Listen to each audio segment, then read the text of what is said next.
નમસ્કાર વિદ્યાર્થી મિત્રો, ગયા લેક્ચરની અંદર આપણે ત્રુટિઓની શરૂઆત કરેલી હતી. ત્રુટિ એટલે શું હોય છે, કેટલા પ્રકાર હોય છે, વ્યવસ્થિત ત્રુટિ એટલે શું થાય છે, અવ્યવસ્થિત ત્રુટિ એટલે શું થાય છે, સાધનની ત્રુટિ, પ્રયોગ પદ્ધતિની ત્રુટિ અને વ્યક્તિગત ત્રુટિ. આ અલગ અલગ ત્રુટિઓ વિશે આપણે ડીપમાં અભ્યાસ કરી ચૂકેલા છે.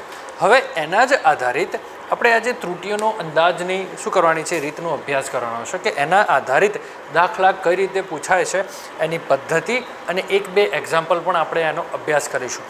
ત્રુટિઓની અંદાજની અંદર મુખ્યત્વે 3 પ્રકારની ત્રુટિઓનો આપણે અભ્યાસ કરવામાં આવે છે. ત્રુટિનો અંદાજ એટલે શું કે જે તે સાધનની અંદર અથવા તો પ્રયોગનું જે પરિણામ આવે છે તો તેની અંદર કેટલા પ્રકારનું કેટલું વેરિએશન હોઈ શકે, મતલબ કે અવલોકન 5%, 10%, કેટલા ટકા એની અંદર ફેરફાર થઈ શકે છે. ધારો કે કોઈ ઉદાહરણ આપીને તમને સમજાવું છું. ધારો કે એક થર્મોમીટર છે, એ થર્મોમીટરની મદદથી 27.3 ડિગ્રી સેલ્સિયસ તમને એક સાચું રીડિંગ મળે છે, બરાબર છે. હવે તમને અલગ અલગ રીતે વ્યક્તિગત રીડિંગ લો છો તો આ રીડિંગની અંદર કેટલો ફેરફાર થશે કે સાહેબ આટલો ફેરફાર થઈ શકે, 0.1 ડિગ્રી સેલ્સિયસ જેટલો શું થઈ શકે છે, ફેરફાર થઈ શકે. તો આ શું આવ્યું કે એક 27.3ની અંદર 0.1 જેટલો વધારો પણ થઈ શકે અને 0.1 જેટલો ઘટાડો પણ થઈ શકે. તો આ જે ત્રુટિઓનો અંદાજ આને કન્સિડર કરી શકાય છે કે કોની મદદથી, કે આપેલ આ જે દાખલાની સિસ્ટમ ગણીશું એની મદદથી તમે ત્રુટિઓનો અંદાજ મેળવી શકો છો. એની અંદર સૌપ્રથમ ત્રુટિ આવે છે કે નિરપેક્ષ ત્રુટિ. શું આવે છે? નિરપેક્ષ ત્રુટિ. બીજી આવે છે સાપેક્ષ ત્રુટિ. શું આવે છે? સાપેક્ષ ત્રુટિ. અને ત્રીજી આવે છે પ્રતિશત ત્રુટિ. ત્રુટિઓની અંદાજની અંદર મુખ્યત્વે 3 ભાગ આપણે કન્સિડર કરીએ છીએ અને સરેરાશ નિરપેક્ષ ત્રુટિ પણ તમે કન્સિડર કરી શકો છો. એક છે સાપેક્ષ ત્રુટિ અને એક છે પ્રતિશત ત્રુટિ. શરૂઆતની અંદર આપણે શરૂ કરીએ છીએ નિરપેક્ષ ત્રુટિ અથવા તો સરેરાશ નિરપેક્ષ ત્રુટિ.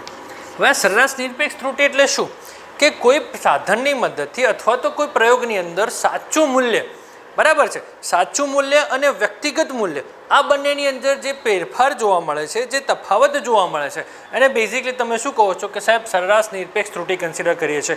કે કોઈ ભૌતિક રાશિના સાચા મૂલ્ય શું હોય છે એની વ્યાખ્યા લખવી હોય સરેરાશ નિરપેક્ષ ત્રુટિ તો શું લખી શકાય?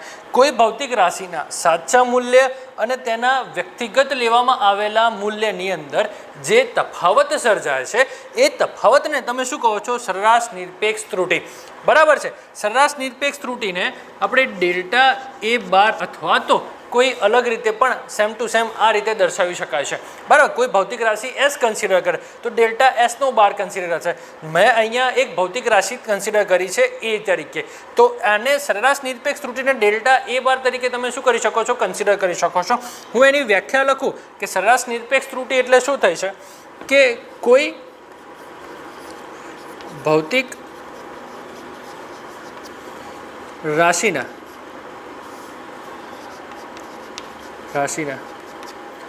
સાચા મૂલ્ય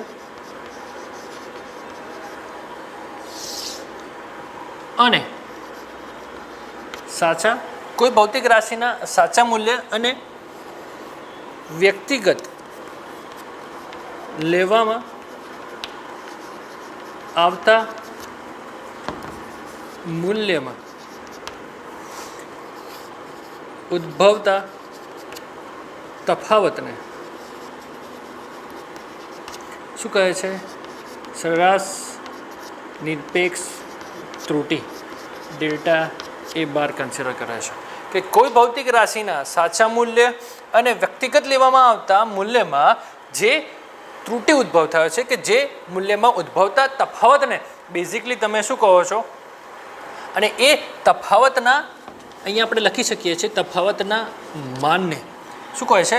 તફાવતના માનને તમે શું કહો છો? સરેરાશ નિરપેક્ષ ત્રુટિ કન્સિડર કરી શકો છો, બરાબર છે. તો એને ડેલ્ટા એ બાર અથવા તો માનાંકમાં ડેલ્ટા એ બાર તમે કન્સિડર કરી શકો છો.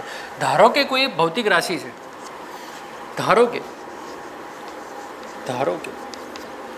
એક ભૌતિક રાશિ ભૌતિક રાશિ એ છે. તો સમજો કોઈ કે સાહેબ મારે એસ લેવું છે તો એસ પર કન્સિડર કરી શકો છો. ધારો કે કોઈ ભૌતિક રાશિ કેટલી છે એ છે, એના અવલોકનો, તેના અવલોકનો અનુક્રમે A1 A2 A3 A4 dash dash n અવલોકનો હોય તો એને an વડે દર્શાવી શકાય છે. બરાબર છે. સૌથી પ્રથમ સરેરાશ નિરપેક્ષ ત્રુટિ. સરેરાશ નિરપેક્ષ ત્રુટિ કોઈ ભૌતિક રાશિના સાચા મૂલ્ય અને વ્યક્તિગત લેવામાં આવતા મૂલ્યના ઉદ્ભવતા તફાવતના માનને તમે શું કહો છો? સરેરાશ નિરપેક્ષ ત્રુટિ કહો છો.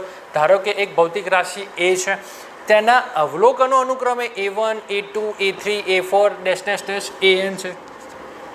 બરાબર છે. આવા n અવલોકનો લીધા મેં. શરૂઆતની અંદર A1 અવલોકન લઉં છું, પછી A2 અવલોકન લઉં છું, પછી A3 અવલોકન લઉં છું. આમ મેં n અવલોકનો લીધા. ત્યારબાદ એનું સરેરાશ મૂલ્ય એ સરેરાશ બરાબર શું? તો કોઈ બી જગ્યાએ સરેરાશ લેવી હોય તો સંખ્યાબંધ અવલોકનો ભાગ્યા અવલોકનની સંખ્યાને તમે શું કરો છો? ભાગાકાર કરો છો. તો એ જે મળે છે તે એને બેઝિકલી એ સરેરાશ કન્સિડર કરીએ છીએ. તો અહીંયા A1 plus A2 plus A3 આવા કેટલા છે કે સાહેબ n જેટલા અવલોકનો છે, તો ભાગ્યા શું થશે? n થશે. ધારો કે કોઈ એવું હોય કે સાહેબ મારા જોડે કેટલા કે 5 અવલોકનો છે, તો A1 plus A2 plus A3 plus A4 plus A5 5 અવલોકન છે, 1 2 3 4 અને 5. તો ભાગ્યા 5 કરશો તો તમને શું મળે છે? એની સરેરાશ મૂલ્ય તમે મેળવી શકો છો. બરાબર છે. અહીંયા સૌપ્રથમ ભૌતિક રાશિ, કોઈ ભૌતિક રાશિ મેં એ ધારી છે. ધારો કે કોઈ ભૌતિક રાશિ એ છે, એના સંખ્યાબંધ અવલોકનો ધારો કે A1 છે, A2 છે, A3 છે, A4 છે અને an જેટલા છે. હવે સૌપ્રથમ તમે શું કરો છો કે જ્યારે પણ સરેરાશ નિરપેક્ષ કે ત્રુટિઓના દાખલા ગણવામાં આવે છે ત્યારે તમને સંખ્યાબંધ અવલોકનો આપેલા છે. આવા અવલોકનો આપેલા હશે તો સૌથી પ્રથમ તમારે શું શોધવું પડશે? કે સરેરાશ શોધવું પડશે. અને એઝ ઇટ ઇઝ A બાર આ રીતે પણ દર્શાવી શકો છો. બરાબર છે. A બાર બરાબર શું થશે? અથવા તો એ સરેરાશ બરાબર શું થશે? જેટલા પણ અવલોકનો તમને ઓલરેડી આપી ચૂકેલા છે એ અવલોકનો અને આ અવલોકનોની સંખ્યાને શું કરો છો? તમે એના સંખ્યાને ભાગાકાર કરો છો તો બેઝિકલી તમને શું મળે છે? એ સરેરાશ મળે છે. ઓકે. ધારો કે ચલો એના પછીના બીજા સ્ટેપની અંદર આ પ્રથમ સ્ટેપ કન્સિડર કરીએ છીએ. ઓકે. બીજા સ્ટેપની અંદર કન્સિડર કરીએ છીએ. આ બીજા સ્ટેપની અંદર ધારો કે ઉદ્ભવતી નિરપેક્ષ ત્રુટિ, સરેરાશ નિરપેક્ષ ત્રુટિ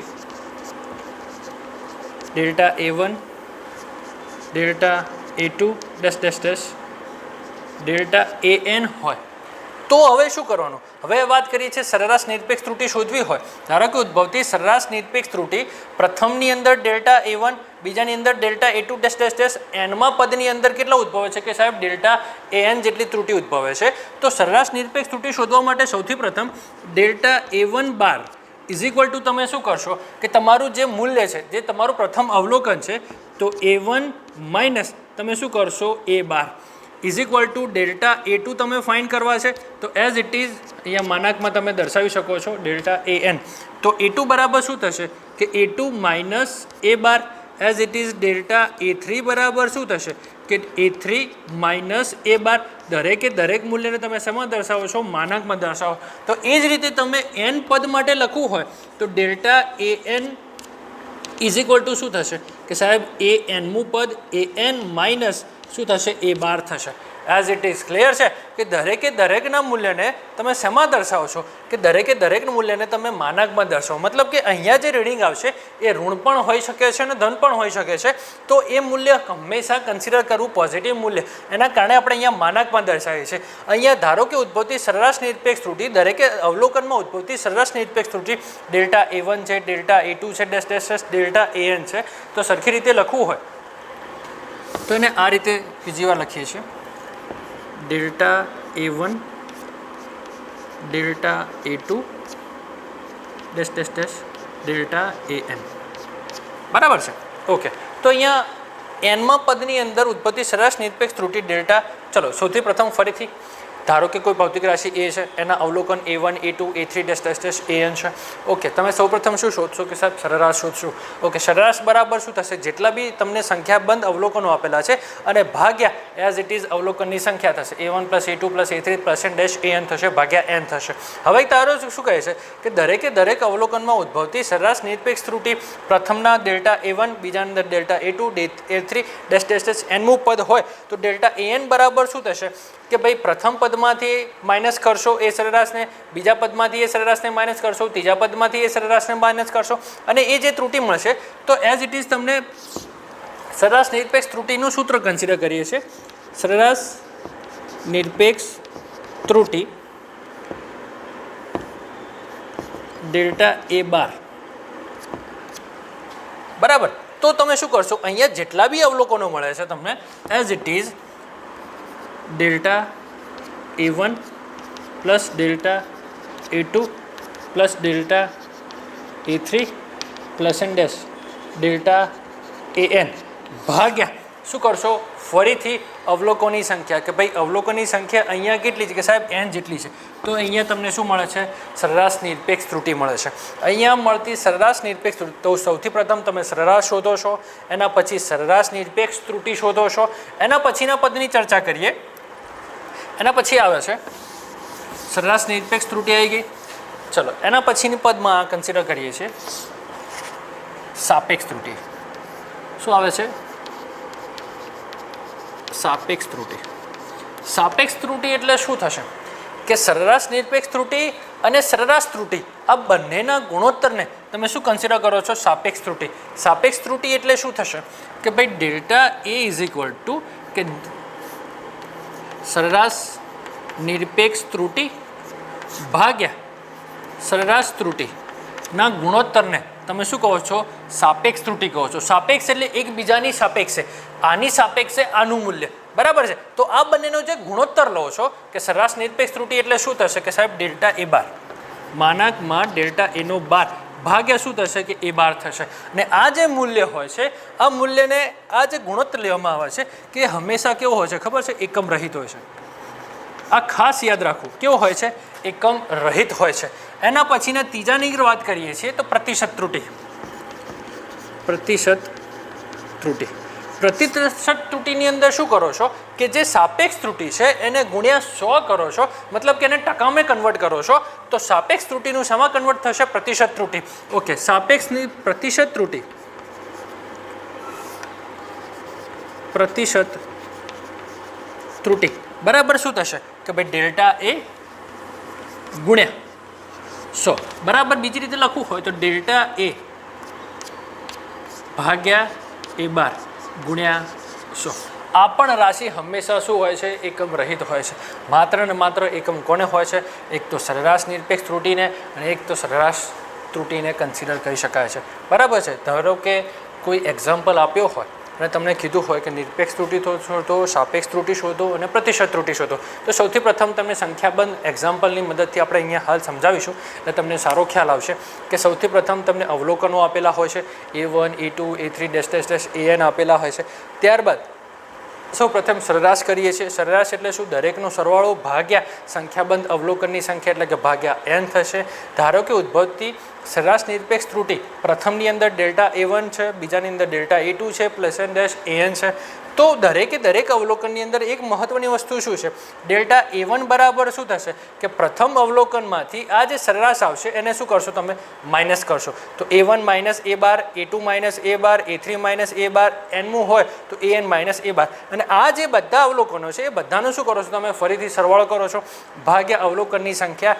હંમેશા એક વસ્તુ યાદ રાખો, આનું મૂલ્ય ઘણીવાર ધન બી હોઈ શકે છે અને ઋણ પણ હોય છે, પણ માનાંકમાં લેવાની મદદથી આપણે એ જ મૂલ્ય હંમેશા તમને કેવું કન્સિડર કરે છે, પોઝિટિવ કન્સિડર કરે છે. મતલબ કે સરેરાશ નિરપેક્ષ ત્રુટિ તમને હંમેશા કેવી મળશે, પોઝિટિવ મળશે.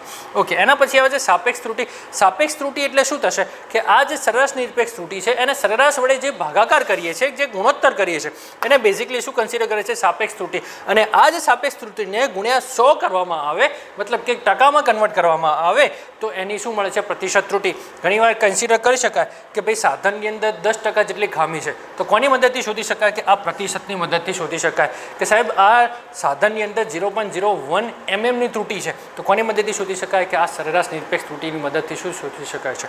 બરાબર છે. તો અહીંયા આ જ સરેરાશ, નિરપેક્ષ અને પ્રતિશત, આ ત્રણના ત્રુટિઓને આપણે સાદી રીતે પદ્ધતિક્રમ અનુસાર સમજ્યા છીએ અને એને જ આધારિત એક એક્ઝામ્પલ આપણે આજે કન્સિડર કરવાના છીએ. ઓકે, આ એક્ઝામ્પલ મહત્ત્વના એક્ઝામ્પલ કન્સિડર થાય છે વિદ્યાર્થી મિત્રો. તો મહેરબાની કરી આ એક્ઝામ્પલની અંદર ધ્યાન આપવું અને તમારી નોટબુકની અંદર સારી રીતે લખશો. ઓકે, ચલો બીજા એક્ઝામ્પલની અંદર સૌપ્રથમ રકમની ચર્ચા કરીએ છીએ કે એક સાદું લોલક છે. એક સાદા લોલકના આવર્તકાળનું માપન કરીએ છીએ. એક્ઝામ્પલ કન્સિડર કરીએ છીએ. એક્ઝામ્પલ,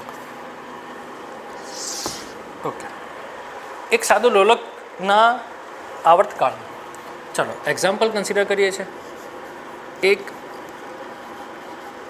સાદા લોલકના આવર્તકાળનું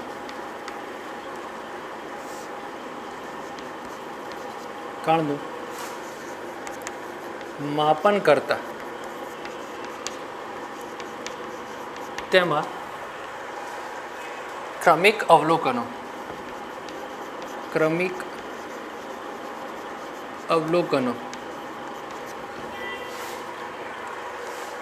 2.63 સેકન્ડ છે વિદ્યાર્થી મિત્રો.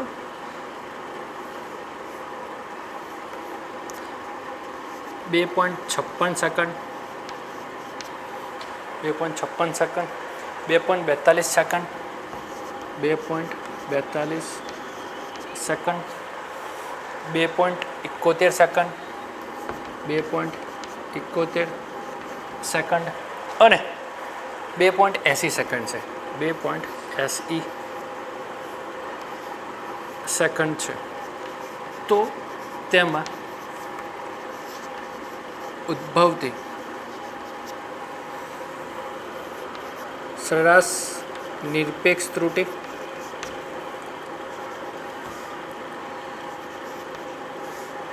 સાપેક્ષ ત્રુટિ અને પ્રતિશત ત્રુટિ શોધો. ચલો, આ એક્ઝામ્પલ તમને બુકનો જ એક્ઝામ્પલનું ઉદાહરણ છે. આ બુકના એક્ઝામ્પલની અંદર તમને કહે છે કે એક સાદા લોલકનો આવર્તકાળનું આપણે માપન કરીએ છીએ. આ લોલકની અંદર સૌપ્રથમ સ્ટોપવોચની મદદથી કે ભાઈ એક દોલન પૂર્ણ કરવા માટે લાગતો સમય 2.63 છે, 2.56 છે, 2.42 છે, 2.71 છે, 2.80 છે. તો અહીંયા ઉદ્ભવતી સરેરાશ નિરપેક્ષ ત્રુટિ, સાપેક્ષ ત્રુટિ અને પ્રતિશત ત્રુટિ, આ બંને ત્રુટિઓનો આપણે શું કરવાનો છે? અભ્યાસ કરવાનો છે. કે સૌપ્રથમ એનું સોલ્યુશન કન્સિડર કરીએ છીએ કે સાહેબ સેકન્ડ એટલે શું થશે? સેકન્ડ કોનો એકમ છે? કે સાહેબ સમયનો એકમ છે. તો અહીંયા એક ભૌતિક રાશિ કે સમયને ટી વડે દર્શાવવામાં આવે છે. તો અહીંયા સૌપ્રથમ આપણે શું કરીશું કે ભાઈ સરેરાશની અંદર ટી સરેરાશ શોધવામાં આવે છે. બરાબર છે. ઓકે, સરેરાશ આવર્તકાળ T1 બરાબર શું થશે? કે સાહેબ 2.63 સેકન્ડ. T2 બરાબર શું થશે? 2.56 સેકન્ડ. T3 બરાબર શું થશે? 2.42 સેકન્ડ. T4 બરાબર શું થશે? 2.71 સેકન્ડ. T5 બરાબર શું થશે? 2.80 સેકન્ડ. હવે સૌપ્રથમ તમે સરેરાશ શોધો છો. તો સરેરાશ એટલે કે ટી બાર, ટી સરેરાશ એટલે કે ટી બાર કન્સિડર, તમે ટી સરેરાશ પણ લખી શકો છો. દરેકે દરેક અવલોકનોનો સરવાળો ભાગ્યા અવલોકનની સંખ્યા T1 plus T2 plus T3 plus T4 plus T5. Okay, as it is. Thank you. Okay, ચલો. T1 plus T2 plus T3 plus T4 plus T5 ભાગ્યા અવલોકનની સંખ્યા. કેટલા અવલોકન? 1 2 3 4 and 5 ડિવાઈડ બાય 5. ઓકે, બધાની આપણે અહીંયા વેલ્યુ પુટઅપ કરીએ છીએ. ચલો, 2.63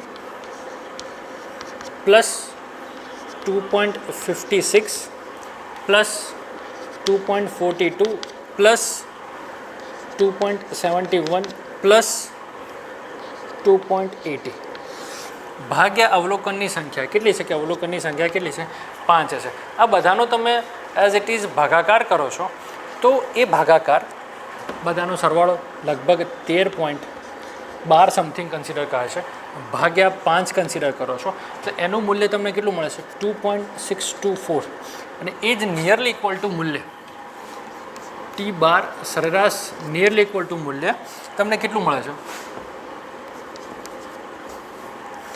પ્રથમ બે અંક કન્સિડર કરીએ છીએ 2.62 સેકન્ડ. અસામી નંબર 1 આવ્યો તમારો. ચલો ક્લિયર છે. અહીંયા સૌ પ્રથમ T1 T2 T3 T4 ને T5 કન્સિડર કરેલા છે. આ T1 T2 અને T3 T4ના દરેકનું સૌ પ્રથમ આપણે સરેરાશ મૂલ્ય શોધો છે. ઓકે, ત્યારબાદ સરેરાશ મૂલ્ય શોધતા એના પછી તમને T સરેરાશ મળ્યું. આ T સરેરાશ ત્યારબાદ હવે કન્સિડર કરીએ છીએ કે સૌ પ્રથમ T સરેરાશ તો મળી ગયું. એના પછી શું થશે કે એના પછી ઉદ્ભવતી નિરપેક્ષ ત્રુટિ, અહીં ઉદ્ભવતી સરેરાશ નિરપેક્ષ ત્રુટિ ડેલ્ટા T1 બરાબર શું થશે કે તમારું પ્રથમ અવલોકન કેટલું કે 2.63 માનાંકમાં 2.63 માઇનસ સરેરાશ કેટલું મળ્યું કે સાહેબ મને સરેરાશ કેટલું મળ્યું 2.62. ઓકે ચલો 2.62 as it is delta T2 કેટલા મળ્યા તમને. બીજું અવલોકન કેટલું છે 2.56 માઇનસ સરેરાશ કેટલું મળ્યું 2.62. ડેલ્ટા T3 બરાબર એઝ ઇટ ઇઝ 2.56 સોરી ત્રીજું અવલોકન કેટલું છે 2.42 minus 2.62 as it is T4 કેટલા છે 2.71 માઇનસ સરેરાશ મૂલ્ય 2.62. T5 કેટલા છે T5 પાંચમું મૂલ્ય 2.80 માઇનસ 2.62 થશે.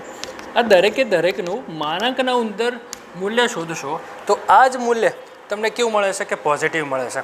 તો પરિણામે આ જ પોઝિટિવ મૂલ્ય આપણે કન્સિડર કરવાનું છે. તો એ પોઝિટિવ મૂલ્ય તમને શરૂઆતની અંદર બાદબાકી કન્સિડર કરો છો તો તમારે કેલ્સીની મદદથી 0.01 કન્સિડર થશે. અહીંયા 0.06 કન્સિડર થશે. અહીંયા 0.20 કન્સિડર કરો છો.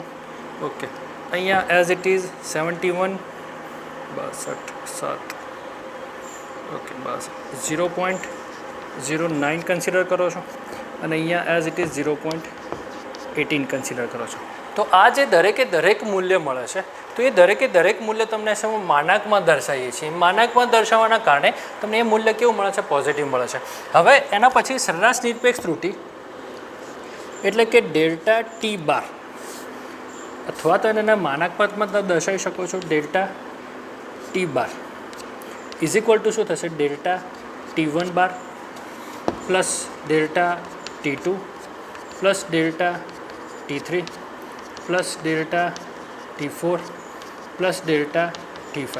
આ દરેક અવલોકન ભાગ્યા અવલોકનની સંખ્યા એઝ ઇટ ઇઝ T1 ખ્યાલ છે, T2 ખ્યાલ છે, T3 ખ્યાલ છે, T4 ખ્યાલ છે, T5 ખ્યાલ છે. બરાબર છે. દરેકનું મૂલ્ય તમે ક્યાં મૂકો છો મેન ઇક્વેશનની અંદર મૂકો છો. તો એઝ ઇટ ઇઝ ડેલ્ટાની જગ્યાએ તમે T પણ કન્સિડર કરી શકો છો ડેલ્ટા T12. ચલો વેલ્યુ પુટઅપ કરીએ છીએ. ડેલ્ટા T1નું મૂલ્ય કેટલું છે 0.01 પ્લસ 0.06 પ્લસ 0.20 પ્લસ 0.18 પ્લસ 0.09 ભાગ્યા અવલોકનની શું થશે સંખ્યા થશે. તમે દરેક વેલ્યુનો શું કરો છો સરવાળો કરો છો. એ સરવાળો તમને બેઝિકલી કેટલો મળે છે કે સાહેબ 0.54 જેટલો મળે છે. 0.54 ભાગ્યા 5 મળે છે. અહીંયા તમે delta T as it is માનક ના દર્શાવો તો પણ કન્સિડર કરશો, કેમ કે આ જ વેલ્યુ તમને કેવી મળવાની છે? પોઝિટિવ મળવાની છે. તો એ પોઝિટિવ વેલ્યુ 0.54 ભાગ્યા 5 કન્સિડર કરો છો તો તમને ડેલ્ટા ટી બાર કે તમને nearly equal to delta T bar 0.11 second મળશે. આ સમય નંબર 2 થશે. ચલો સૌપ્રથમ ફરીથી એકવાર revision કરાવશું.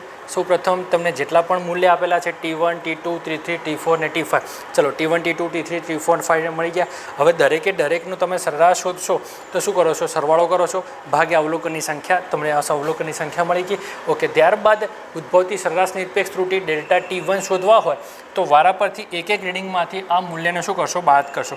2.63 minus 2.62, 2.56 minus 2.62, 2.42 minus 2.62, 2.71 minus 2.62, 2.80 minus 2.62, એમ કરીને તમને 5 રીડિંગ મળશે. સરેરાશ નિરપેક્ષ ત્રુટિ શોધવી હોય તો આ જે 5 રીડિંગ મળ્યા છે, 5 અવલોકન મળ્યા છે, બધાનો સરવાળો ભાગ્યા 5 થશે. તો as it is delta T બારનો સરવાળો ભાગ્યા 5. તો અહીંયા ઉદ્ભવતી સરેરાશ નિરપેક્ષ ત્રુટિ કેટલી મળે છે ખબર છે? તમારું સરેરાશ મૂલ્ય કેટલું કે સાહેબ 2.62.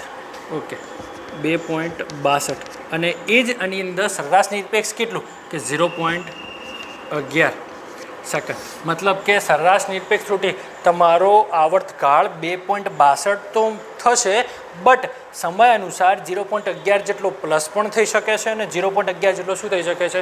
માઇનસ પણ થઈ શકે છે. ક્લિયર છે? તો આ સરેરાશ નિરપેક્ષ ત્રુટિ તમને મળી શકાય છે. એના પછી સરેરાશ નિરપેક્ષ ત્રુટિ એના પછી શોધીએ છીએ કે સાપેક્ષ અને નિરપેક્ષ ત્રુટિ. ઓકે, લગભગ ઓકે, ચલો હું અહીંયા રકમ પૂછી દઉં છું અને અહીંયા લખીએ છીએ આપણે. ચલો ભાગ લખી દઈએ છીએ. સેકન્ડ ભાગ સાપેક્ષ ત્રુટિ.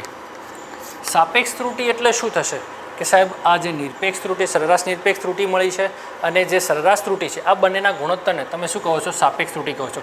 સાપેક્ષ ત્રુટિ ડેલ્ટા ટી બરાબર ઓકે, આ તમને કેટલું મળે છે? સોરી, સરેરાશ મૂલ્ય કેટલું છે કે 0.11, એટલે કે ડેલ્ટા ટી બાર ભાગ્યા ટી બાર થશે. ઓકે, ડેલ્ટા ટી બારનું મૂલ્ય તમારા જોડે છે, ડેલ્ટા ટી બારનું મૂલ્ય મારા જોડે છે 0.11 ભાગ્યા પેલું સરેરાશનું મૂલ્ય મારા જોડે છે.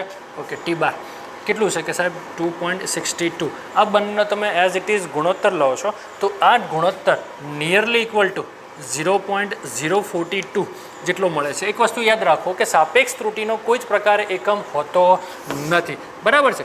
ચલો, એકમ રહિત રાશિ છે. એના પછી ત્રીજી વાત કરીએ છીએ, સાપેક્ષ આવી ગયું. એના પછી પ્રતિશત.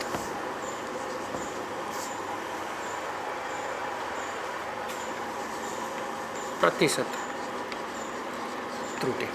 પ્રતિશત ત્રુટિની અંદર શું થશે? પ્રતિશત ત્રુટિ એટલે કે ડેલ્ટા ટી બાર ભાગ્યા, મતલબ કે સરેરાશ નિરપેક્ષ ત્રુટિ કેટલી કે સાહેબ ડેલ્ટા ટી બાર ભાગ્યા ટી બાર અને ગુણ્યા શું થશે? 100 થશે.